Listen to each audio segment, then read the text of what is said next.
Solution Award goes to Sai Properties and Projects Limited. Director K. Dwaraka Ramesh garu. కష్టపడి పొదుపుగా కూడబెట్టుకున్న డబ్బును ఎక్కడ పెట్టుబడి పెట్టాలో అర్థం కాక చాలా మంది ఇబ్బంది పడుతుంటారు. అలాంటి వారికి వివిధ పొదుపు మార్గాలు చూపించి పెట్టిన పెట్టుబడికి సరైన రాబడి అందించే లక్ష్యంతో పనిచేసే సంస్థగా గుర్తింపు పొందింది Sai properties.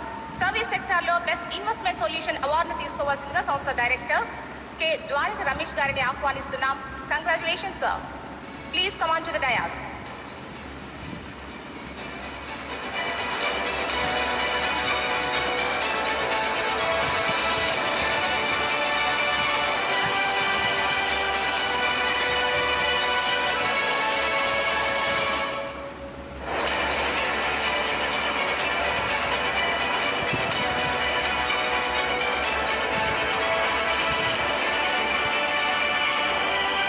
Thank you, madam.